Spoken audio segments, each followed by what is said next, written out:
Welcome back, sports fans, to another episode of Penguin Stuff, where we talk about Penguin stuff. Pittsburgh Penguin stuff. All Penguin stuff. I'm Andrew. I'm Jim. And welcome back. If you guys haven't checked out our first episode, definitely want to go give that a listen. It's on SoundCloud at Penguin Stuff Official. You can go check us out there. Definitely worth a listen. If you want to listen to us being awkward, it's great. We're going to get better as we go along with this. And so hopefully this, yeah. If you can stick with it, we would greatly appreciate that. Yep. So I guess we'll just jump right into it. We got a couple things we're going to talk about the Crosby-McDavid debate, as usual, as you can tell by the title of the podcast. We're going to do some points projections, and to finish it off, we'll be talking about some moves that may or may not be happening here in the future. So let's jump into it. So on Instagram, go follow me at the Andrew Augustine. On Instagram, I'm following an account called NHL Ace, and he compared Sidney Crosby and Connor McDavid. Wow.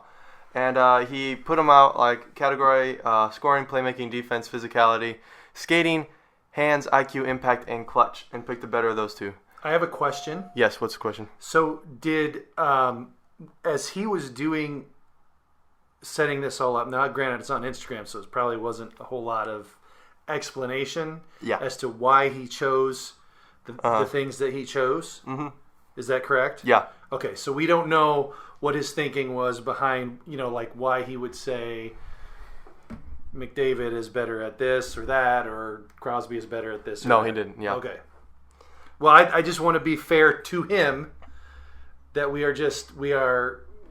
are ripping or praising based on a little bit of ignorance here. Yes. Okay. On whose part, though?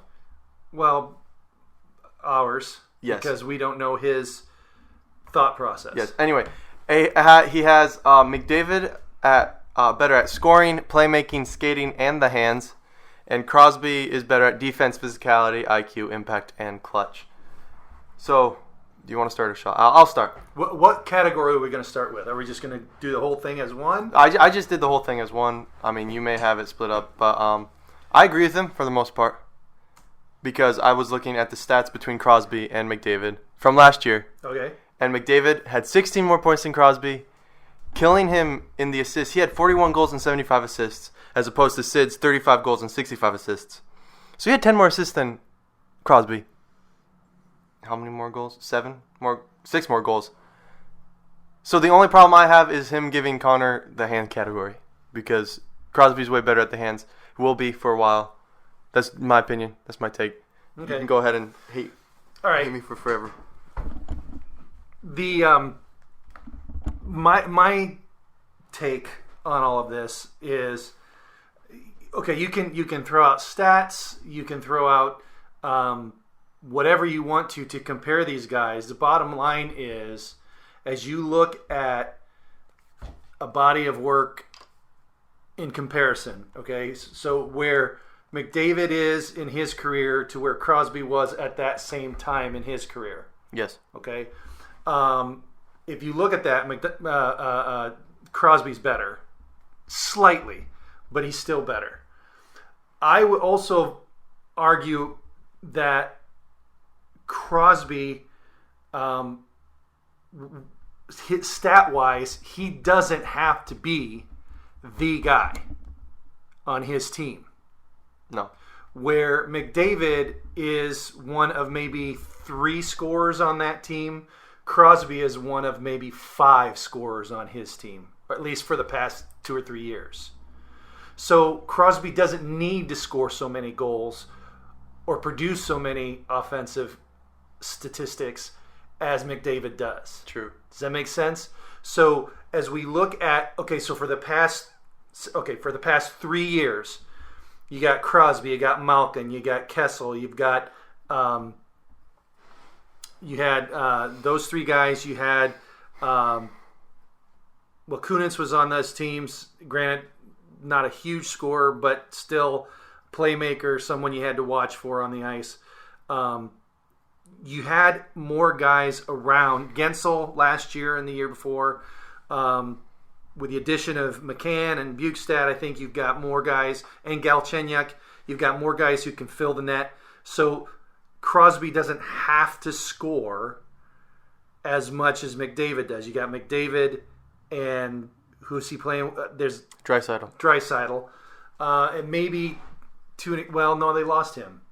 The other guy this offseason. So anyway, so there's more of a,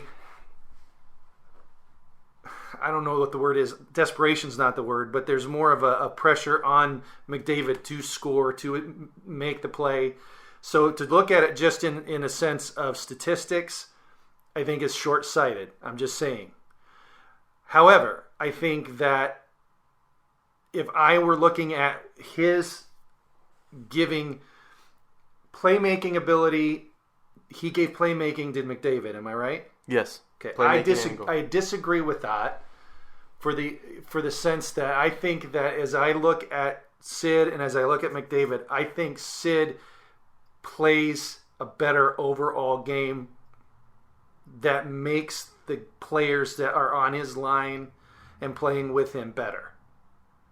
McDavid does too, to an extent, but again, he's still getting better. But see, Crosby has better people around him. Also true. So for McDavid to have more assists is more of a... I mean, I'm pretty sure all I say 6/7 of those were to Draisaitl. Over the last 2 years, I think, 3 years, Crosby's owned McDavid head-to-head. Okay? I go back to last year, that overtime goal that Sid had, where he just embarrassed whoever that was. I don't even remember who the defender was on the ice, but he just embarrassed him with that slick inside-out move going to the backhand to the right side of the left side of the goalie. That was McDavid. Was it McDavid he owned? Yeah, he chewed out McDavid. So there you go. Boom. Mic drop. End of conversation. That's why Crosby got the defense category. But I'm saying, you're talking overall to break this down like that. Ultimately, he gave Crosby what, 2 more categories than McDavid, or 1 more category than McDavid. Yeah. These guys, these are probably the 2 best players in the league right now. So I mean, obviously, you got to say that. But I still think. I mean, everyone thinks McDavid's better. ESPN, the NHL 20 ratings have McDavid above Crosby. By 1. But I think by the end of both of their careers, McDavid will have more statistics. He will have. I don't know if he'll have more cups, but if he stays in Edmonton, he's not going to unless they get people around him. We'll see. I think I was just reading an article earlier today where they were talking to the GM in Edmonton. I can't remember his name off the top of my head. But he is committed to bringing Stanley Cup hockey to Edmonton, and I think they can. I mean, they're a good team. They're gonna make the playoffs, but the issue going forward, I think, is are there enough pieces around McDavid, around Draisaitl, to make that push? And again, we're kind of digressing from the Crosby versus McDavid debate, but I think this team. Not this team, but this debate is you're not really. It's hard to compare these 2 guys when you look at where Crosby was at this point in his career, where McDavid is. Crosby was slightly better statistically. Crosby also was playing with better players at the beginning of his career. Also true. Different circumstances, but yeah. Well, when Crosby starts his career playing with Mario Lemieux, it's and Yager. Wasn't Yager still? No, I don't think Yager was still there. But still, you are. Yeah, he might have been. I can't remember. It doesn't matter. Comment below and tell me if I'm wrong, because I probably am. Anyway. Next segment. Okay, for the crystal ball today, we have our points projections for 3 players this year. We're going with Sidney Crosby, Alex Galchenyuk, I said it right, and Nick Bjugstad. Very good. So, do you want to take the first one? Sidney, yeah, go ahead. Okay. I mean, I have mine. But... So, should we talk about why we're doing this? Again, on the Instagram. I'm following. Let me see if I can get their tag correctly. NHL Penguins _ Okay. He does mainly memes, but I believe he does memes. Maybe I'm wrong. But he has put out his projections for the 19-20 season, and There's a lot of 20s in there. they're honestly laughable. For me, he has Malkin outscoring Crosby by 5 points, and it's just hilarious, in my opinion. Not that I don't like you, NHL Penguins _, but it's just quite hilarious that you have Simone scoring more than Zach Aston Reese. Okay, first of all, can I say this? up. Just as a matter of principle, I hate doing projections because I think it's you cannot take into account if a guy gets injured, if he misses games, he's not going to score as much. If you have, there's just a whole host of circumstances. Are you playing from ahead? Are you playing from behind? All these different things that key into whether or not a guy is going to score or not score. It's crazy to try and do this. But NHL Penguins _ did it. And so it gave you the idea to do it for us as well. Yeah. So here we are. So we're doing Crosby, Galchenyuk, and Bjugstad. Yes, tonight. we're going to give his projection, and then you'll give yours, and I'll give mine. Okay. And we'll see where we go from So he has Crosby scoring 31 goals and 60 assists. I think that might be a little low on the goals. I think it'll probably take Crosby a week, maybe 2 weeks, to get used to playing with whoever he has on his line. And again, let me say, Mike Sullivan, I know you probably don't listen to our podcast, but if you do, please find someone to play with Crosby and let them play all year. Develop that chemistry. Pass, shoot, score. Pass, shoot, score. That's what we want to see. We want to see Crosby fill the net. We want to see Crosby dishing off. We want to see Crosby doing the things that Crosby does. Crosby being Crosby. That's what we want to see. So I think 91 points is probably a good total. I don't know goals to assists. I think he scores a few more goals this year than 31, but that's me. To you. Okay, I have him scoring 103 points. Holy on the smokes. Season. 37 goals, 66 assists. I think if what you said, that's if Sullivan, that's Hart Trophy numbers there. Maybe. Yeah. Yeah, and I think if he does, if Mike Sullivan gives him 2 guys on his wings that stayed there for over an extended period of time, he'll get assists and he'll score some goals and he'll have more than 100 points. That's my okay. thing. Well, that's fair enough. I mean, I can't necessarily argue with that. I hope he does. Again, if what I'm saying, what I said was 91 total points, I think that's about where he might be. I think he might have a few more goals and assists as far as what NHL Penguins _ said, but that's just me. So now we move on to Alex Galchenyuk. Galchenyuk. That's hard to say. It is hard, especially when you're saying it very many times fast. Yeah, many times fast. They have him for 34 goals, 29 assists, 63 points. Again, I think it depends on what line he's playing with and who he's paired with. I don't have a problem with that line. And again, if you're putting a gun to my head and saying make a decision, I think Galchenyuk probably will be with Crosby at some point in time. But we know we disagree on that. I think he's gonna score. I think he's gonna be a power play scorer, and I think he's gonna do very well. Second line power play. I don't know. It depends on what Mike Sullivan does with him. I say give Gensel the chance on this first power play. I would love to see Gensel. Have him take. I would love to see Gensel on the first power play. Have him take Kessel's spot. I would love to see him have more opportunities on the power play. If that's the case, and I think if Gensel gets on that first power play, he's going to score a lot more than the projection here. But we'll see, won't we? Yes. So Galchenyuk, I think 63 is probably a good total for him. I have him a little lower, 46 points. Okay. Because I don't know him. I have never seen him play. I probably won't until he starts playing for the Penguins. But I have 25 goals, 21 assists, 46 points. Not much to say about that. That's me. Okay. Probably wrong, but we'll see. There you go. Why don't you take Bukestad first this time? Okay, well, let me see here. NHL Penguins _ has him. That's so fun to say. Has him at 13 goals, 21 assists, and 34 points. What the mess? Come on, man. I have Bukestad at 48 points, 20 goals, 28 assists. Because I think he's gonna play pretty big. He's on the second power play. He's got if Sullivan listens to me, which you better, he'll be on a line with Hornquist and who did I say? Hornquist and Rust.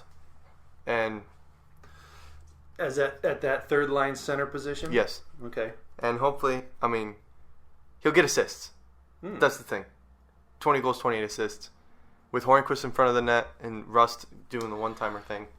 I gotta say, when Rutherford traded for McCann and Bukestad last year, I think 2 or 3 weeks ago I was watching their first game when they showed up. They didn't even get a skate around with the team, and they went in there and they played. And I think Bukestad very nearly scored a goal. I mean, I think it was like a incredible save by the goalie. But anyway, yeah. I really like Bukestad. I really like McCann. I liked the trade. I think that Bukestad will probably do better than 34 total points. But if he's playing third line, that might be. I might think slightly better. But if for some reason, injury or whatever, brings him up to the second line, I could see him at 48 easily. So if you're telling me to make a projection, I'm going to say I'll split the difference and say 40. Okay. Is that 41? Is that the difference between that? Yeah, 41. Yeah, 41. It's okay. Next segment. I have a surprise one for you. Uh-oh. We're going over-under. Oh, over-under. Over-under. We got. Yeah. So over-under. Malkin score is going to be speed. So you'll have like 20 seconds to give your reason why. Okay. Oh, okay. All right. I got the timer going. The stopwatch. All right. Ready. Wait, where's the stopwatch? Okay. I don't know. Set. Malkin scores 50 goals. Go. Over-under. Under. Why? I don't think he'll score 50. Okay. It's hard to score 50 in the NHL. It's hard to score 50 goals in the NHL. I mean, you look at the top scorers. How many have done it in the past years? I mean, not many. So yeah. I'd say under. Okay, good. You just got it under. Crosby has more than 94.5 points. Go. 94.5 points. 95 points. Over under. Under. Why? I think he'll. I think 95 is a good number. I think he might be right at that 95, but I don't think he scores over 95 points, not with the amount of talent on that team. Okay. Last one. Penguins have more than 50 points on the season. Go. Over under.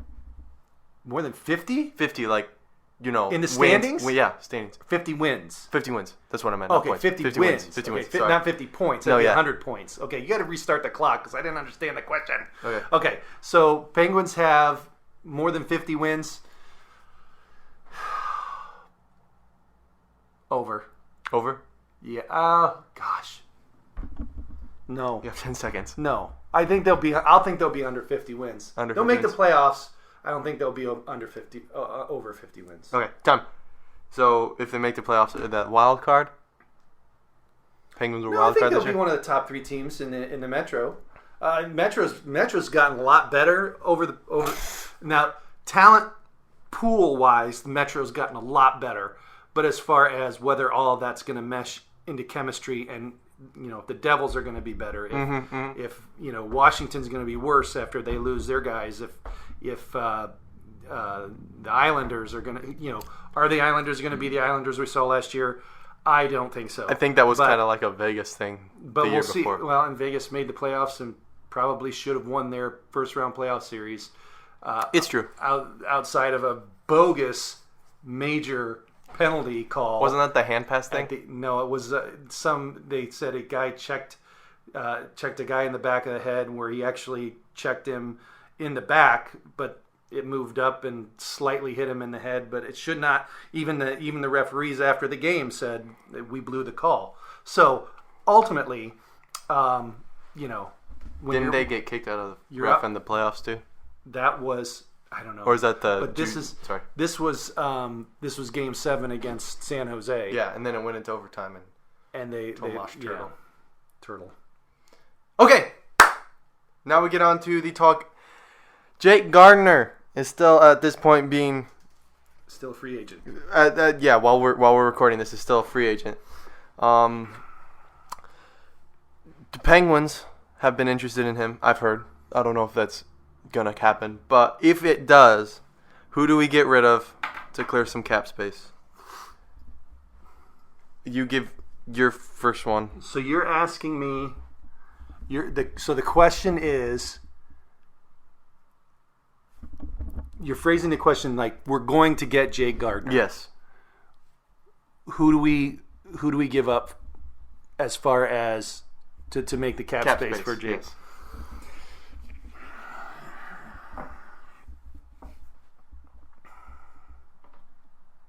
I don't know, man. You'd probably have to drop Johnson. Mm-hmm. That's what I have. Maybe Gabranson or Pettersson. If he's a free agent, I guess the question is, and I haven't done a lot of research on this, so I apologize those of you who are listening. I'm not sure if he's holding out for more money. What kind of money is he asking? Well, I looked that up. When he signed his extension in 2014 with the Leafs, he got about $4.5 million a year for 5 years. So I was saying he probably wants $5 million. I know this isn't the question, but I don't think the Penguins can afford him. Not for what they would have to drop to get under the cap. I don't think that it would be a good decision for the Penguins to go after him. Now, if they do, what salaries are going to have to either be renegotiated and brought down? Once you start giving guys their money, it's hard to bring that number down. I don't know who you would give up. I'm looking at this roster. I don't know who you would cut to make room for that salary. Okay, I said Brian Rust or Jack Johnson. Brian Rust is in the second year of a 4-year contract with the annual value of $3.5 million. Okay. And his production was only 18 goals and 17 assists last year. Not the greatest.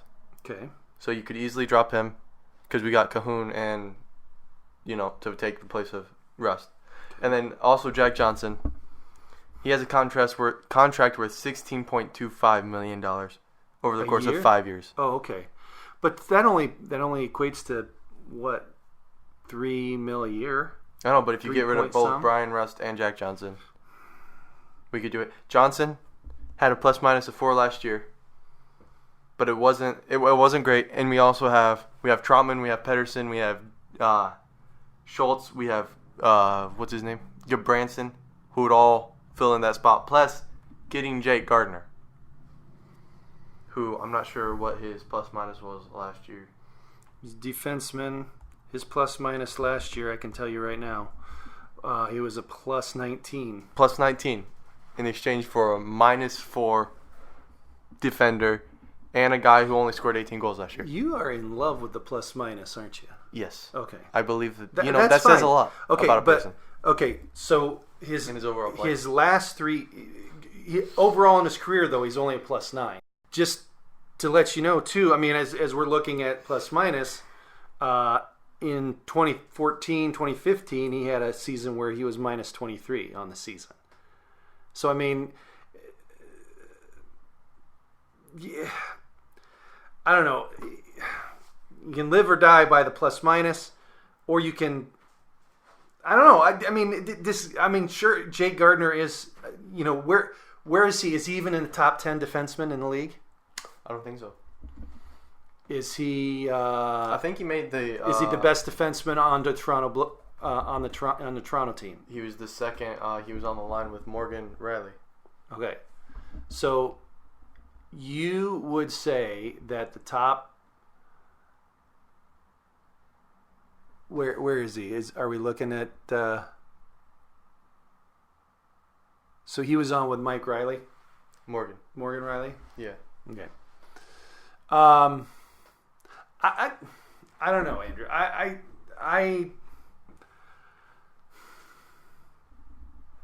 Okay, so let's look at the defensemen we have.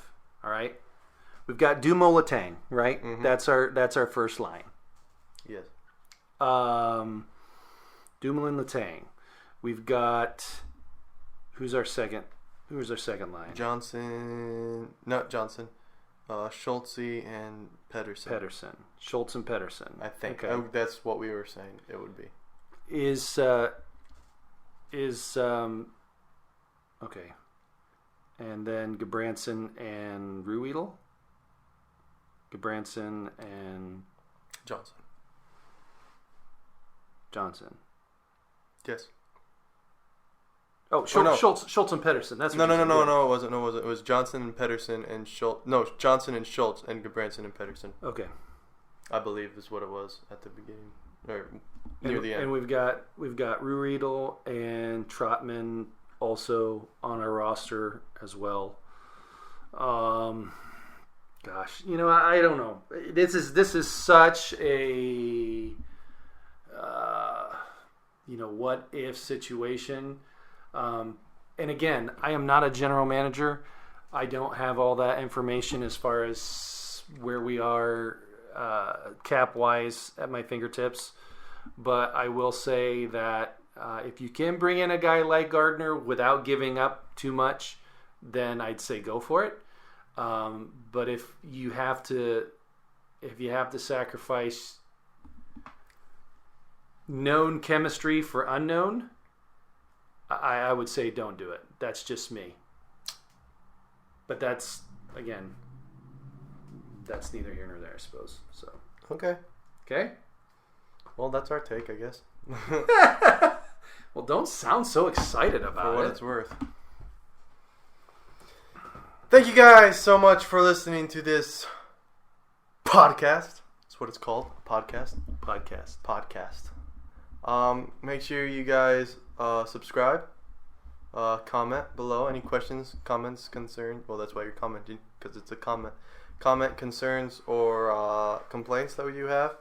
Go ahead and send us your feedback either in the comments of this podcast or to our email, penguinstuffofficial@gmail.com.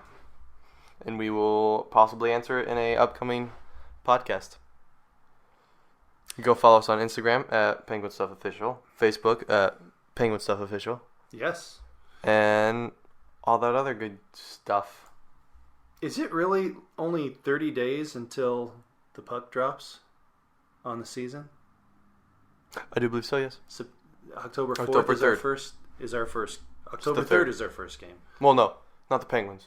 That's when the puck drops That's on when the season. the Blues and the Capitals play. Okay. As well as the Sharks and the Vegas Golden Knights. Can we just say this before we end? How is the Sharks and the Golden Knights already such a big rivalry when the Knights have only been in the league for 2 years? Probably because of Reeves. Stirring the pot against teams, and especially, that after what happened. Well, okay, so 2 years ago in the playoffs, Vegas bumped. That's what yeah. And then last year, the Sharks bumped them Yeah. on a very iffy call. I honestly think the Knights could have gone the distance last year as well if they had made the playoffs. Yeah, if they had won. And I think it's hilarious. Sorry, but the Vegas Golden Knights goal song, at least it was last year, is Vegas Lights by Panic at the Disco. And there is a line in that goes, "We're swimming with the sharks until we drowned." I find it hilarious. That last comment had nothing to do with Penguin stuff. No, sorry. But we digressed for a minute there. It's hockey though, so I guess we have to change the Penguin stuff. Hockey stuff. No. Let's stick with the Penguins because we can chirp at other teams though. There's nothing wrong with that. No. Nothing wrong with that. All right. Thank you for listening. Thank you guys. See you later. Adios. Send us email so that we can talk about you. Yeah. See you guys. Bye. Ciao.